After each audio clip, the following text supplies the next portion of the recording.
अब इस चैप्टर से ना 2 ही 3 टाइप के क्वेश्चंस आते हैं। अगर उन्हें अच्छे से समझ जाओगे तो एग्जाम में पूरे नंबर तो इस चैप्टर से मिल ही जाने। तो बस इस वीडियो को ध्यान से देख लो और एग्जाम में मनी एंड क्रेडिट से ऐसा कोई भी क्वेश्चन नहीं आएगा जो तुमसे ना बने। तो वीडियो को स्टार्ट करते हैं। बस चाय पानी और 2 मिनट की मैगी बनाकर बैठ जाओ और इस वीडियो को देखते रहो।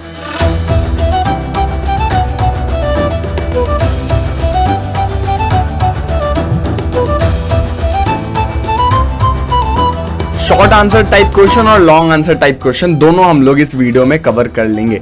और नीचे आपको टाइमलाइन दिख रही होगी तो उससे पता लगा लो कि ये वीडियो की टोटल लेंथ क्या है। अगर समय कम है और कल परसों में एग्जाम है तो 1.25x या फिर 1.5x पर भी करके देख सकते हो, जिससे जल्दी वीडियो कंप्लीट हो जाए। अब आते हैं अपने पहले क्वेश्चन पर। How is money used as a medium of exchange, explain with example. Money as a medium of exchange कैसे इस्तेमाल होती है, इसे हम लोगों को एग्जांपल के साथ बताना है। और क्योंकि ये क्वेश्चन आंसर सीरीज है तो इसमें मैं एक प्रॉपर आंसर तुम लोगों को दे रहा हूंगा। तो बस आराम से देखते जाओ कि अगर इस टाइप के क्वेश्चन आए तो उनका आंसर कैसे लिखना है। सबसे पहले तो इंट्रोडक्टरी लाइन हो जाएगी कि money is used as a medium of exchange in the following ways. पहला point, in day to day transaction हम लोग इसका इस्तेमाल करते हैं मनी का। सामान को खरीदने के लिए, सामान को बेचने के लिए हम लोग इसका इस्तेमाल करते हैं with the help of money. साथ साथ में पैसों का इस्तेमाल हम लोग सर्विसेज या फिर किसी सामान के एक्सचेंज में भी करते हैं। जैसे मूवी देखने जा रहे हो, बस में सफर कर रहे हो तो उसमें आप कोई सामान नहीं लेते हो बल्कि एक सर्विस के लिए पेमेंट करते हो, तो मनी का इस्तेमाल वैसे भी हो सकता है। Use of money has made it easier to exchange services such as service of a doctor, teacher. यहां पर जितनी भी सर्विसेज है, मान लो आपने डॉक्टर के यहां इलाज करवाया उसकी सर्विस, टीचर ने आपको पढ़ाया उसकी सर्विस, उन सब के लिए हम लोग मनी का इस्तेमाल कर लेते हैं एज अ फी पेमेंट। तो मतलब सर्विसेज हमें कोई सर्व हुई उसका हम लोग मनी से पेमेंट कर देते हैं। हम कोई सामान खरीद रहे हैं उसका पेमेंट हो जाता है। कोई कमोडिटी, कोई सर्विस वगैरह हम लोग ले रहे हैं, कोई सामान बेच रहे हैं तो उसमें भी मनी का ही इस्तेमाल होता है। तो इन सब चीजों से हम लोग ये कह सकते हैं कि money as a medium of exchange इस्तेमाल होती है और इन कामों में होती है जो यहां पर तीनों पॉइंट्स में लिखा गया है। सो अगर ऐसा क्वेश्चन आए तो ये वाला आंसर लिख देना। अब चलते हैं नेक्स्ट टाइप के क्वेश्चन पर। How do demand deposits have the essential features of money, explain. Demand deposits के पास मनी के एकदम एसेंशियल वाले फीचर्स कैसे हैं ये हम लोगों को बताना है। अब डिमांड डिपॉजिट क्या होता है? तो बेसिकली जब हम लोग बैंक में अपने पैसे जमा करते हैं तो जनरली हम लोग डिमांड डिपॉजिट ही करते हैं। डिमांड डिपॉजिट मतलब कि ऐसा डिपॉजिट जिसे ऑन डिमांड निकाला जा सके। अगर आपने कुछ पैसे जमा किए हैं तो उसको निकालते वक्त तुम्हें पेपर पर साइन वगैरह नहीं करने पड़ेंगे, एग्रीमेंट्स वगैरह नहीं साइन करने पड़ेंगे, बिना किसी सवाल पूछे, बिना किसी रीजन मांगे आपको आपके पैसे लौटा दिए जाएंगे। तो money we can get on demand is known as demand deposit. So आजकल के टाइम पर ना इसका इस्तेमाल basically as a medium of exchange भी हो रहा है, मतलब कि मनी के जगह पर हो रहा है। तो उसी से रिलेटेड ये क्वेश्चन है कि बताओ आखिर डिमांड डिपॉजिट में ऐसे कौन कौन से फीचर्स हैं जो बेसिकली मनी के इंपॉर्टेंट एसेंशियल फीचर्स होते हैं। तो देख लेते हैं। So first point, demand deposits can be withdrawn from the bank whenever it is required. यहां पर जब भी हमें जरूरत पड़ती है पैसों की तब तक हम लोग अपने बैंक अकाउंट से वो पैसे निकाल सकते हैं डिमांड डिपॉजिट में जो रखे हुए रहते हैं। Demand deposits are widely accepted as the means of payment along with the currency, thus they are considered as money। ये बेसिकली मनी की तरह भी अभी के टाइम पर रोल प्ले करते हैं। आप जब अमेजॉन वगैरह से खरीदते नहीं हो अपने सामान तो उसमें जब पेमेंट का ऑप्शन आता है और डेबिट कार्ड चूज कर देते हो, इसका मतलब पेमेंट आप डिमांड डिपॉजिट से ही कर रहे हो। वहां पर पैसे की थोड़ी जरूरत पड़ती है, बस आपका वहां पर डिजिटल मनी एक बैंक से दूसरे बैंक में ट्रांसफर हो जाता है। सो पेमेंट वगैरह करने के लिए भी डिमांड डिपॉजिट्स काफी हेल्पफुल रहते हैं। Third, demand deposits are also accepted widely as a means of payment by way of a cheque instead of cash. यहां पर बड़े बड़े जब पेमेंट करने होते हैं, करोड़ों में जब पेमेंट करने होते हैं, तब पैसे भर के ले जाओगे तो ट्रक भरना पड़ जाएगा। इसी वजह से हम लोग चेक प्रेफर करते हैं। बेसिकली चेक होता है एक तरीके से इंस्ट्रक्शन होता है जो एक इंसान देता है कि मेरे बैंक अकाउंट से दूसरे इंसान के बैंक अकाउंट पर, जिसके बारे में यहां पर लिखा गया है, जिसके नाम पर चेक साइन हुआ है, उसके बैंक अकाउंट पर उतने पैसे, जितने पैसे चेक में लिखे जाते हैं उतने पैसे ट्रांसफर कर दिए जाएं। सो पर्सन ए से पर्सन बी के अकाउंट में पैसे ट्रांसफर करने का एक तरीके से ये इंस्ट्रक्शन होता है। पर्सन ए वाला अगर पैसे दे रहा है तो वो साइन कर देगा और बोलेगा कि इतने पैसे इस इंसान के एक तरीके से बैंक अकाउंट में ट्रांसफर कर दो। सो बिना कैश के, बिना झंझट के बैंक अपने साइड से वो पैसा ट्रांसफर कर देंगे, आपको ये मनी ढोने की जरूरत नहीं पड़ेगी। तो डिमांड डिपॉजिट्स बेसिकली हम लोगों को ये सारे मनी टाइप के फीचर्स प्रोवाइड करवाते हैं। यही हम लोगों का क्वेश्चन था। अब चलते हैं हम लोग आगे, और ये जो मैं बता रहा हूं ना, इसको पॉज करके लिख भी सकते हो, जिससे कि एग्जाम में अगर क्वेश्चन आ जाए तो उसे अच्छे से लिख पाओ। तो प्रैक्टिस करने के लिए भी लिख सकते हो या फिर शॉर्ट में नोट्स वगैरह बना सकते हो। अब आते हैं अपने नेक्स्ट क्वेश्चन पर। Explain the 3 important terms of credit. Important terms of credit कौन कौन से हैं? मेजर 3 हम लोग को बताने हैं। बेसिकली टर्म्स ऑफ क्रेडिट क्या होता है? ये बेसिकली एक शर्तें होती हैं, लोन्स की शर्तें। लोन लेने से पहले आपको कई सारी चीजों पर टिक मार्क करना पड़ता है, उनमें में से 2-3 चीजों को हम लोग को यहां पर बताना है। तो फर्स्ट चीज होती है कोलैटरल। लोन लेने से पहले एक टर्म हम लोगों को क्लियर करना रहता है जिसका नाम रहता है कोलैटरल। कोलैटरल में जो बॉर्वर रहता है, बेसिकली जो लोन ले रहा होता है, वो देने वाले को, जो लोन दे रहा होता है, जो लेंडर होता है, उसको अपना कोई एक सामान दे देता है। उसको बेसिकली आप गिरवी रखना कह सकते हो। इसमें बॉर्वर लेंडर को अपना एक सामान दे देता है, कोई एसेट हो सकता है या फिर घर के कागजात हो सकते हैं, लैंड के डॉक्यूमेंट्स होते हैं, व्हीकल के डॉक्यूमेंट्स हो सकते हैं। वो यहां पर लेंडर को प्रोवाइड करवाए जाते हैं एज अ गारंटी कि लेंडर का पैसा उसे टाइम से मिल जाएगा। और अगर पैसे लेने वाला बॉर्वर टाइम से पैसा नहीं लौटाता है तो फिर लेंडर उस एसेट को, उस सामान को बेचकर, नीलाम करके अपना पैसा वापस ले लेगा। तो इससे गारंटी हो जाती है कि बेसिकली उसका पैसा उसे वापस मिलेगा। साथ साथ में रेट ऑफ इंटरेस्ट भी एज अ टर्म रहता है, पहले से डिसाइड हो जाता है कि कितने % इंटरेस्ट रेट पर लोन दिया जाएगा। सो मान लो अगर आपने 100 रुपए का लोन लिया और उस पर 10% का इंटरेस्ट रेट डिसाइड हो गया, तो जब आप 1 साल बाद उसे वापस लौटाओगे तो आप 110 रुपए लौटा रहे होगे। सिंपल बेसिक मैथ्स है, इस पर नहीं जाते हैं। बस ये दिमाग में बैठा लो कि ये जो इंटरेस्ट रेट जो प्रिंसिपल अमाउंट पर लगा, जो मेन पैसे पर लगा, वो पहले ही डिसाइड हो जाता है। थर्ड होता है टर्म टाइम पीरियड। आखिर कितने समय तक लोन दिया जाएगा, ये भी पहले से डिसाइड करना सही रहता है, वरना फिर बाद में पता नहीं क्या दिक्कत हो जाए। सो पहले ही डिसाइड कर लिया जाता है कि कब कब इनको वापस पेमेंट करनी रहेगी, रीपेमेंट करनी रहेगी, कितने समय में ये पूरा रीपेमेंट हो पाएगा। 1 साल लगेगा, 2 साल लगेगा, 6 महीने लगेंगे, ये सब पहले से ही डिसाइड हो जाता है। तो ये 3 बेसिकली हमारे टर्म्स ऑफ क्रेडिट हो गए, मोस्ट इंपॉर्टेंट वाले। इतना अगर लिख देते हो, तीनों को अच्छे से एक्सप्लेन कर देते हो जैसे यहां पर किया हुआ है, तो आपको पूरे नंबर मिल जाएंगे 3 नंबर के क्वेश्चन में। और अब भी खेल है खेले, रोज लगावे मेले। अब एक छोटी सी इंफॉर्मेशन तुम्हारे लिए। देखो 26 तारीख से एग्जाम शुरू हो रहे हैं, उससे पहले कोशिश करो कि 5-6 सैंपल पेपर बना लो। अब मैं ये बस कहूंगा नहीं कि सैंपल पेपर बनाओ बनाओ, मुझे भी पता है बीच में तुम्हारा दिमाग इधर उधर चला जाता है। इसी वजह से मैं तुम लोगों को सैंपल पेपर करवा रहा हूँ, और मैंने कई सारे सैंपल पेपर करवा भी दिए। हम लोगों ने एकदम अच्छी क्लास, एक प्रॉपर लिंक मिलेगी तुम लोगों को डिस्क्रिप्शन में, sample paper 1, sample paper 2, sample paper 3 करके, वहां से जाकर एक एक करके देख सकते हो। करीब 40-50 मिनट में एक सैंपल पेपर कंप्लीटेड है।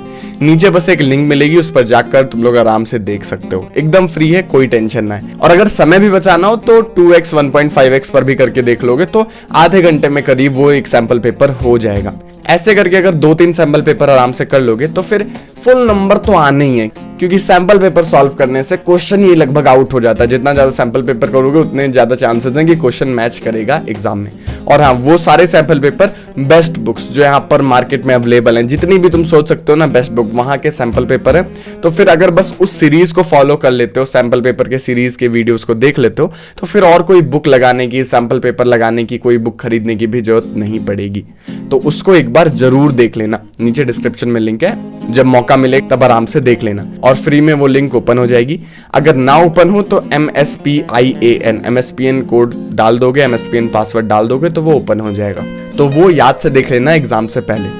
साथ साथ में डिस्क्रिप्शन में कई टेस्ट के भी लिंक है। कॉम्बैट करके अनअकैडमी का एक टेस्ट रहता है, फिर एमर्ज करके टेस्ट रहता है, उन सब के लिंक तुम लोग को डिस्क्रिप्शन में मिल जाएंगे। MSPN कोड से सब फ्री में तुम्हारा ओपन हो जाएगा। अनअकैडमी ऐप अगर डाउनलोड नहीं किए होगे तो वो कर लोगे, तो लगभग सभी चीजें तुम्हें फ्री में मिल जाएंगी MSPN कोड से।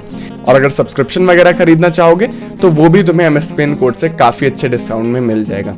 1 अप्रैल से अनअकैडमी पर प्राइजेस वगैरह ये हाई हो रहे हैं कोर्स के, तो अगर प्लान वगैरह बना रहे हो कोई कोर्स खरीदने का तो उसे 1 तारीख से पहले खरीद सकते हो। MSPN कोड से बेस्ट डिस्काउंट तुम लोग को मिल जाएगा और वो दोनों सीरीज फॉलो कर सकते हो। ठीक है, ग्रेट। मेरी नजरें अभी तक प्यासी।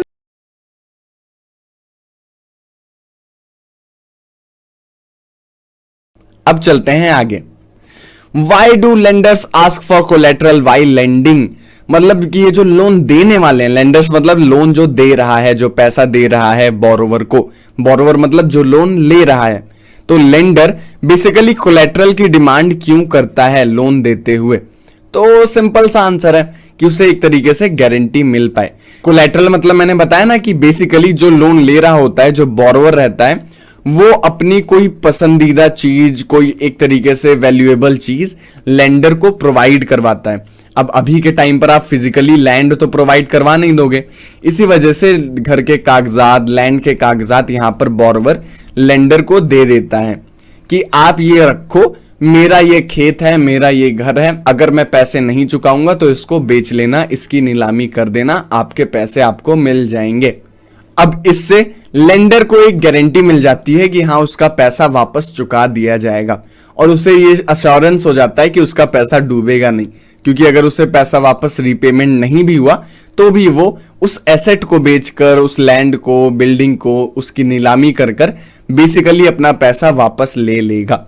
तो a collateral is an asset such as land, building, livestock, vehicle or deposit with banks that the borrower owns and uses this as a guarantee to the lender until the loan is repaid. Hindi भाषा में, देसी भाषा में बोले तो गिरवी रखना।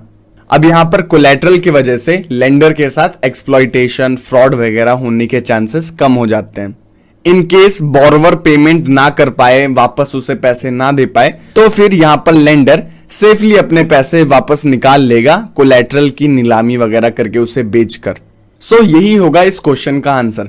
Pause करके पढ़ भी सकते हो, बाकी मैंने हिंदी में पूरा अच्छे से एक्सप्लेन कर ही दिया है। अब चलते हैं नेक्स्ट क्वेश्चन पर। Explain the role of credit for economic development. Credit से इकोनॉमिक डेवलपमेंट कैसे होता है? क्रेडिट मतलब एक तरीके से आप लोन मान सकते हो। लोन से आखिर इकोनॉमिक डेवलपमेंट कैसे होता है कंट्री का?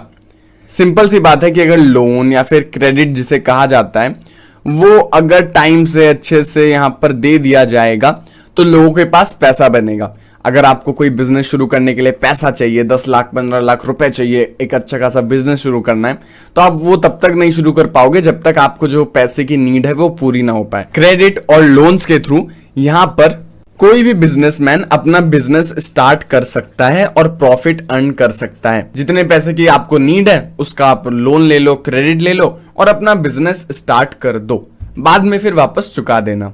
सो ये वाला जो सर्कल है, ये वाला जो सिस्टम है, जितना एफिशिएंटली वर्क करेगा, जितना अफोर्डेबल होगा लोगों के लिए, उतना ही उस कंट्री का डेवलपमेंट होगा। अब कॉमन सेंस लगाओ ना कि इतने सारे लोग हैं जो बिजनेस शुरू करना चाहते हैं, उनके पास पैसे नहीं है।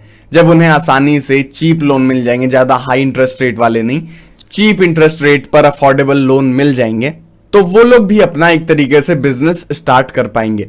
और जितने ज्यादा बिजनेस स्टार्ट होंगे उतनी ही हमारी कंट्री की इकोनॉमी ऊपर जाएगी, उतना ही डेवलपमेंट होगा। सो फर्स्ट पॉइंट तो ये हो गया। सेकंड पॉइंट पर आते हैं। फैक्ट्री बनाने के बाद भी मैन्युफैक्चरिंग करते वक्त, कोई सामान बनाते वक्त हम लोगों को रॉ मटेरियल्स की काफी नीड रहती है। जो रॉ मटेरियल्स जो सामान को बनाने में लगते हैं, जो प्रोडक्ट को बनाने में लगेंगे, उसके लिए पैसे की जरूरत पड़ती है। और क्रेडिट वाली फैसिलिटी से हम काफी सारा एक तरीके से रॉ मटेरियल अवेलेबल करवा पाएंगे। जब पैसे हम लोग के पास आ जाएंगे लोन के थ्रू, क्रेडिट के थ्रू, तो हमारे पास काफी रॉ मटेरियल खरीदने की कैपेबिलिटी हो पाएगी, जिससे कि मैन्युफैक्चरिंग भी हम लोग अच्छे से कर पाएंगे। और फिर जाहिर सी बात है कि जब ज्यादा आप रॉ मटेरियल इस्तेमाल करोगे, ज्यादा प्रोडक्ट आएंगे, फिर ज्यादा प्रोडक्ट आएंगे तो ज्यादा बिक्री होगी, ज्यादा प्रॉफिट होगा और फिर देश की इकोनॉमी भी एक तरीके से बेहतर होगी। सो क्रेडिट से एक और फायदा ये हो जाता है। थर्ड पॉइंट देख लेते हैं। अब देखो, चीप और अफोर्डेबल लोन से ना फार्मर्स का भी बेसिकली बहुत फायदा होता है, क्योंकि यहां पर वो लोग नई नई एडवांस टेक्नोलॉजी खरीद सकते हैं, क्योंकि जब लोन उन्हें मिल जाएगा तो उन्हें पैसे तुरंत एक तरीके से खोजने नहीं पड़ेंगे, पैसे तुरंत मिल जाएंगे, जिससे कि वो नई नई टेक्नोलॉजी, अच्छे टाइप के हाई ईल्ड वैरायटी सीड्स, मतलब एकदम ब्रांड न्यू अच्छे अच्छे सीड्स खरीद सकते हैं, फर्टिलाइजर वगैरह खरीद सकते हैं। सो बेसिकली अपना एग्रीकल्चरल जितने भी प्रैक्टिसेस हैं, जो प्रोसेस वगैरह हैं, उससे अच्छे से कर सकते हैं। फिर आगे चल के जब उन्हें वापस पैसा मिलेगा, रेवेन्यू वगैरह मिलेगा, तो वो लोन भी अपना चुका देंगे। तो बेसिकली इन 3 पॉइंट से हम लोगों को पता चलता है कि लोन एंड क्रेडिट्स की क्या वैल्यू है, और बेसिकली इससे हम लोगों को कितनी मदद मिलती है, और इससे हमारी कंट्री की इकोनॉमी भी कैसे डेवलप करती है। क्योंकि इन तीनों चीजों से बेसिकली बिजनेस वगैरह सही से चल रहा है, बिजनेस वगैरह ग्रो कर रहा है, और जितना बिजनेस ग्रो करेगा उतना कंट्री की इकोनॉमी ग्रो करेगी। तो at the end of the day हम लोग कह सकते हैं कि जिस कंट्री में ज्यादा अच्छे से चीप अफोर्डेबल क्रेडिट सिस्टम होगा, जहां पर क्रेडिट अवेलेबल होगा, लोन वगैरह आसानी से मिलेंगे, वहां पर उस कंट्री का उतना ही डेवलपमेंट होगा। अब कैसे होगा, तो ये मैंने जस्ट एक्सप्लेन किया है, पीछे 10-15 सेकेंड करके देख सकते हो। अब चलते हैं नेक्स्ट क्वेश्चन पर। Why is cheap and affordable credit important for the country's development? Explain any 3 reasons. वही सेम टाइप का क्वेश्चन है, बस शक्ल बदल के आ चुका है, तो इसको एक बार अच्छे से देख लेते हैं। ठीक है, सो यहां पर फर्स्ट पॉइंट कि जितना ज्यादा लेंडिंग होगा, जितना ज्यादा सामान खरीदा जाएगा, उतना ही उसे इन्वेस्ट किया जाएगा एग्रीकल्चर वगैरह में या फिर बिजनेस वगैरह में, और जितना ही बिजनेस ग्रो करेगा उतना कंट्री की इकोनॉमी ग्रो करेगी। सेकेंड पॉइंट देख लेते हैं। Cheap credit will allow weaker section of society to get rid of exploitation. यहां पर जो गरीब लोग हैं ना, जिन्हें बेसिकली एक साथ काफी अमाउंट इकट्ठा करने में बहुत दिक्कत महसूस होती है, दिक्कत हो जाती है, सो यहां पर क्रेडिट से, लोन से बेसिकली उन्हें काफी पैसों की मदद मिल सकती है। वो अगर बिजनेस वगैरह खड़ा करना चाहें, वो कोई नया स्टार्टअप करना चाहें, तो उसे उन्हें बूस्ट मिलेगा क्रेडिट और लोन के सिस्टम से। अब जितने ही छोटे मोटे पुअर पीपल एक तरीके से क्रेडिट के बलबूते पर कोई नया बिजनेस स्टार्ट करेंगे और उसे अच्छे से ग्रो करवाएंगे, उतना ही देश का भला होगा। क्योंकि बिजनेस जितना रन करेगा, जितनी एक तरीके से बिक्री होगी, जितना प्रोसेस वगैरह रन करेंगे, उतना ही देश का भला होता है इकोनॉमी में। थर्ड पॉइंट, अफोर्डेबल क्रेडिट से क्या होगा कि लोग एक तरीके से अच्छी अच्छी टेक्नोलॉजी पर और अपने बिजनेस को ग्रो करने पर बहुत फोकस कर पाएंगे और नई नई टेक्नोलॉजी खरीद पाएंगे। कई सारे बिजनेस वगैरह ऐसे होते हैं जहां पर टेक्नोलॉजी की जरूरत पड़ती है, रॉ मटेरियल्स की जरूरत पड़ती है। तो जब क्रेडिट एक तरीके से अफोर्डेबल रहेगा, चीप क्रेडिट हम लोग को मिलेगा, तो बिजनेसमैन भी एक तरीके से एनकरेज होंगे कि वो लोन और क्रेडिट की हेल्प से नई नई टेक्नोलॉजी वगैरह अपने बिजनेस में ला पाए। तो इन 3 पॉइंट से हम लोग ये कह सकते हैं कि क्रेडिट बहुत ही इंपॉर्टेंट है किसी भी कंट्री के डेवलपमेंट के लिए। इतनी बातें समझ में आ गई। अब यहां पर आते हैं अपने नेक्स्ट क्वेश्चन पर। Compare and contrast the role of formal and informal source of credit.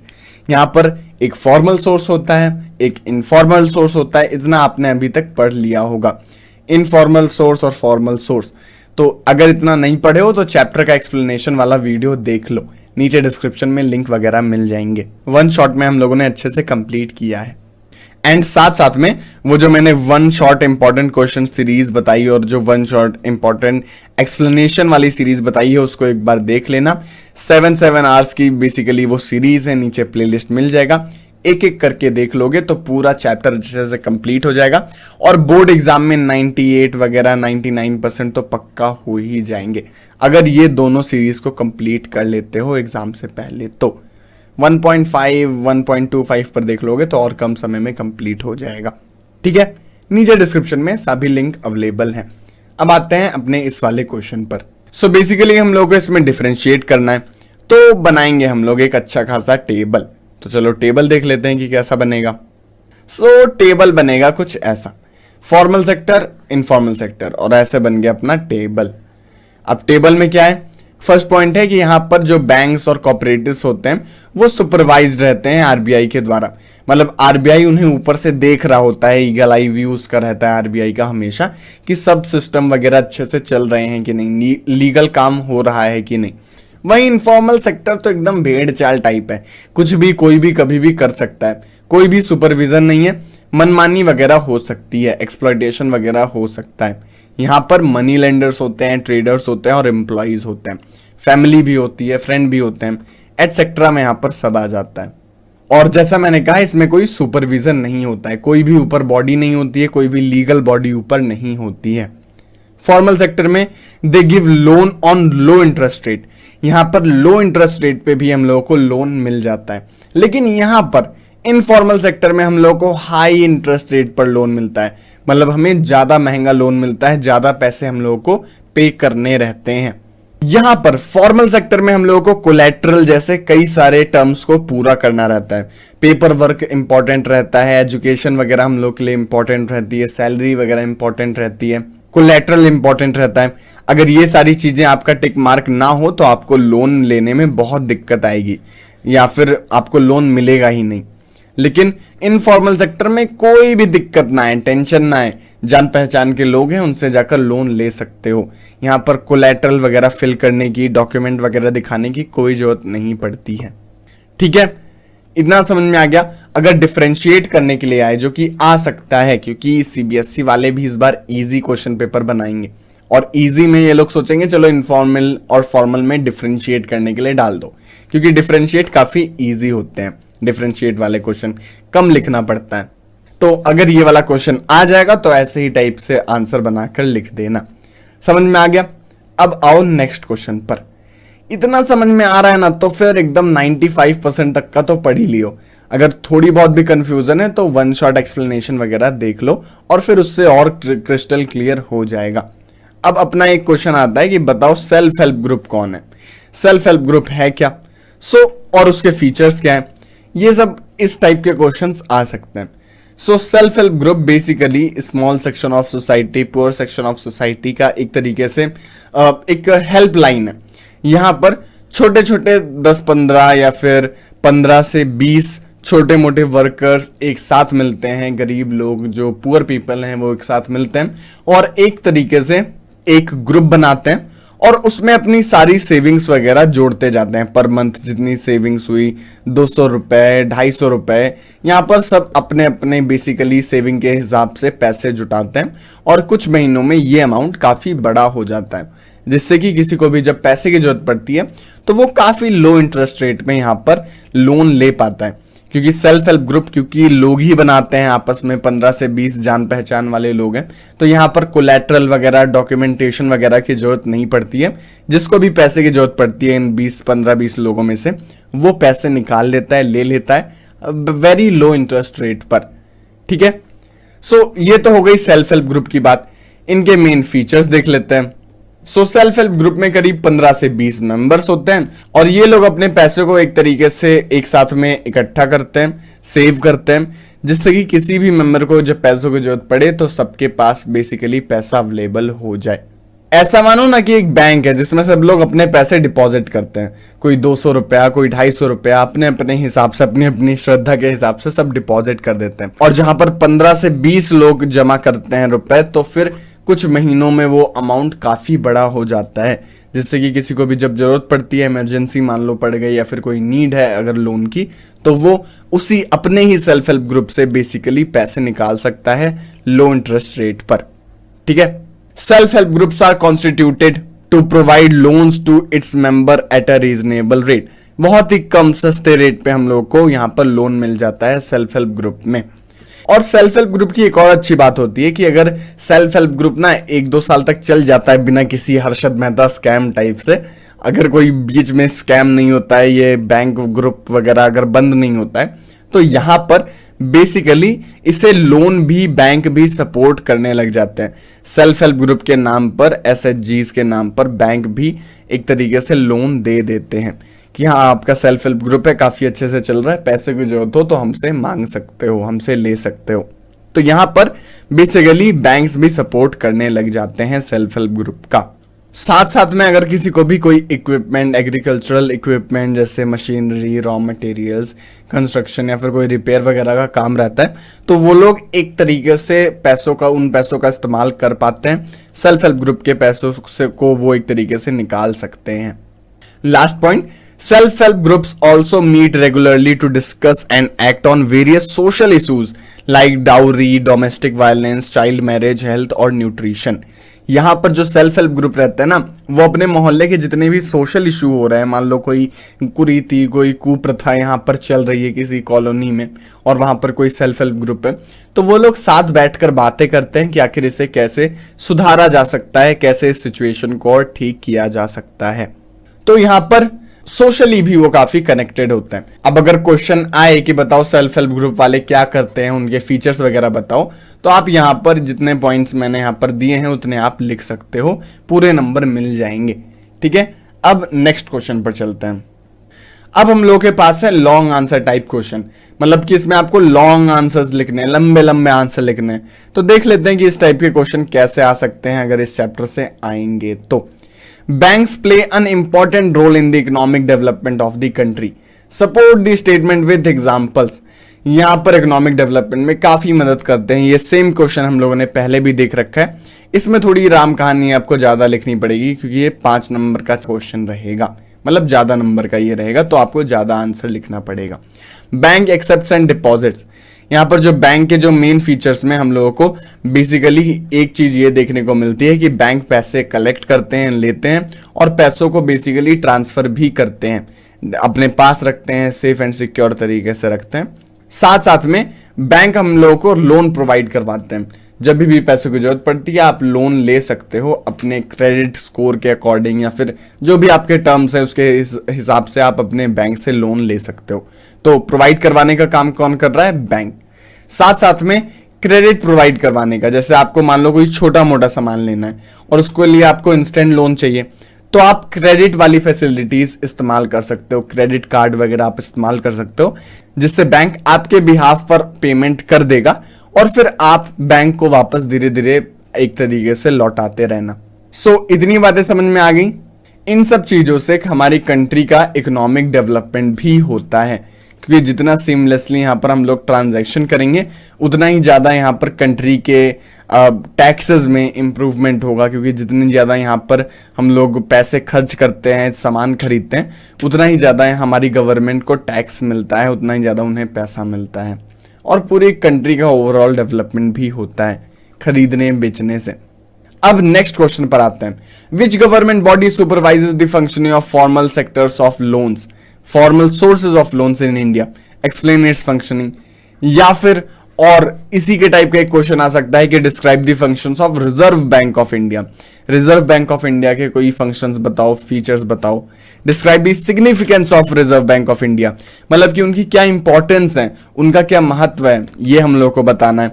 ऐसे टाइप के क्वेश्चंस आ सकते हैं, तो चलो इनका एक कॉमन आंसर देख लेते हैं।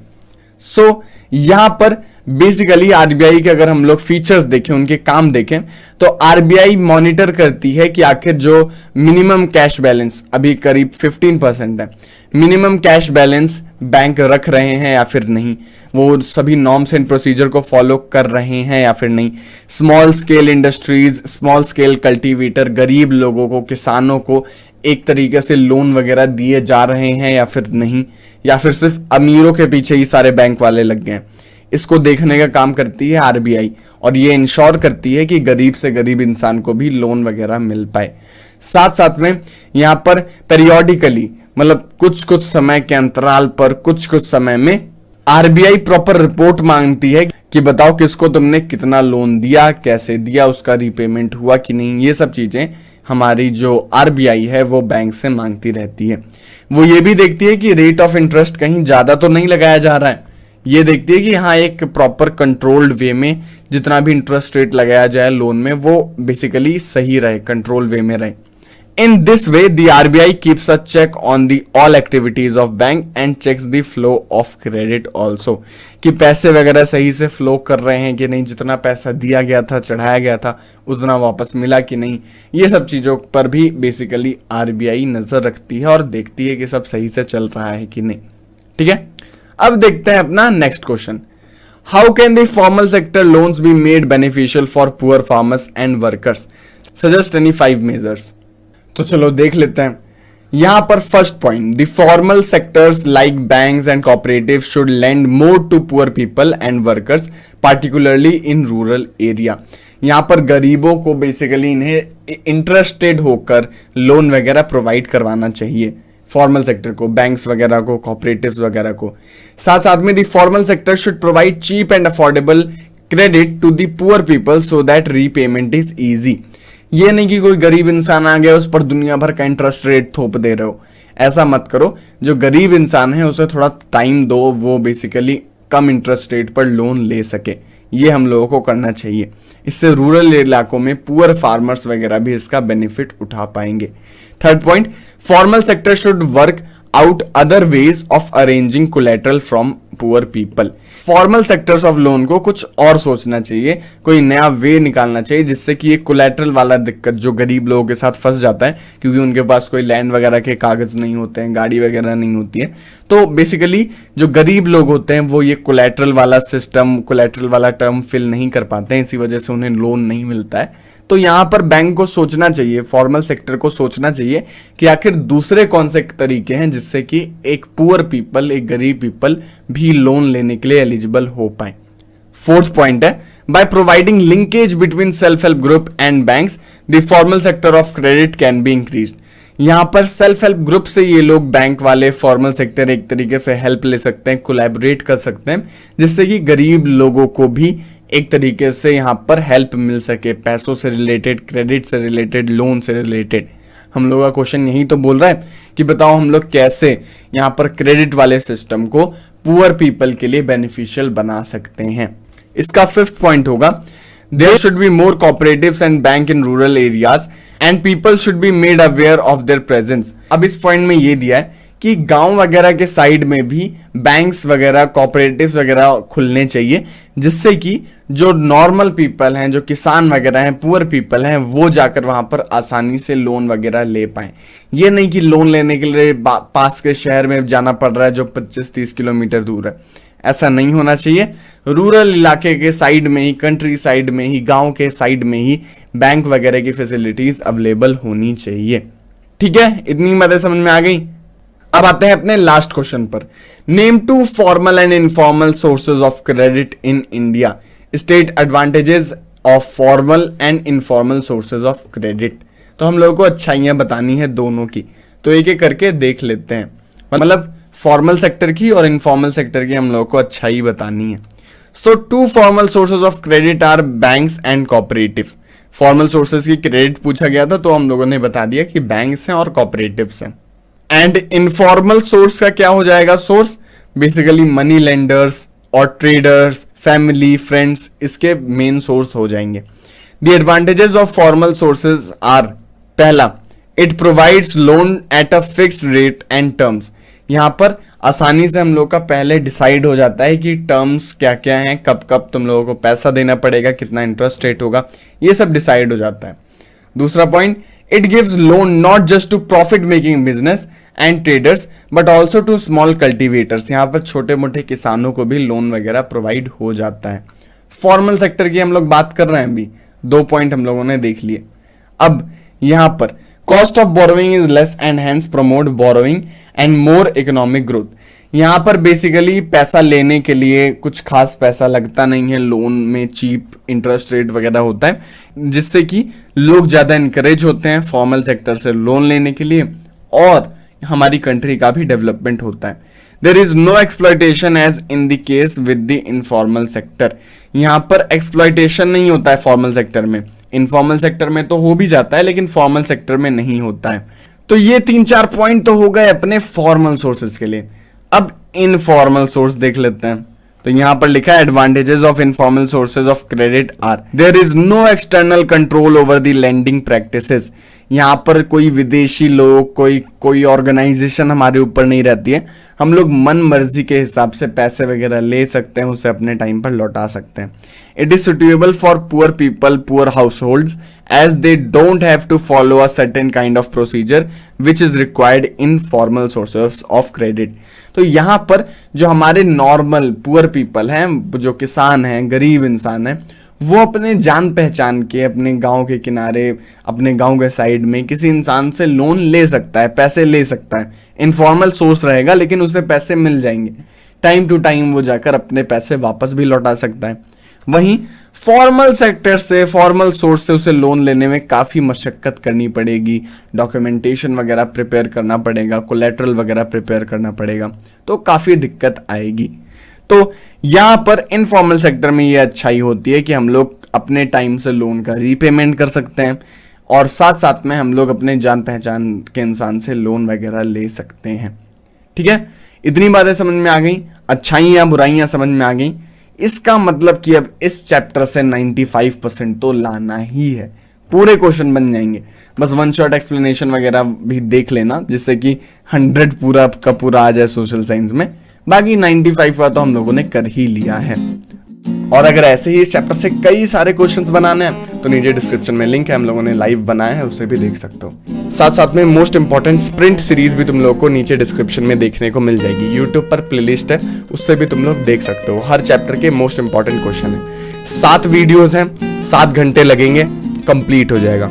चाहो तो 1.5x 2x पर करके देख लोगे तो 3.5 घंटे के अंदर, 4 घंटे के अंदर पूरे जितने भी चैप्टर आ रहे हैं ना सोशल साइंस में, सबके मोस्ट इंपॉर्टेंट क्वेश्चन बन जाएंगे। और सभी चैप्टर एक एक करके जल्दी से क्लियर कर लो। आगे चल के जो एनिमेशन वीडियोस आ रहे हैं वो तो तुम लोगों को मिलेंगे ही, उसमें थोड़ा टाइम लगता है क्योंकि बहुत सारी मेहनत उसमें लगनी पड़ती है, एडिटिंग वगैरह लगती है, तो वो बाद में आएंगे। एग्जाम से पहले तुम लोगों को मिल जाएंगे एनिमेटेड नोट्स वगैरह जो तुम लोग कहते रहे, तो वो सब मिलेगा, कोई टेंशन ना है। पिछले बार भी मिला था ना, ऐसे ही इस बार भी मिलेंगे, वो सारे वीडियोस मिलेंगे जो टर्म 1 में मिले थे। और तुम्हारा प्रिपरेशन गजब तरीके से होगा, लेकिन बस पहले खुद तैयार हो जाओ, खुद प्रिपेयर हो जाओ। नीचे सैंपल पेपर और चैप्टर वाइज क्वेश्चंस का लिंक है, वहां से जाकर देख लो एक बार, और फिर फुल नंबर अभी से फाइनल करके बैठ जाओ। जब टाइम मिले देख लेना, डिस्क्रिप्शन में लिंक है।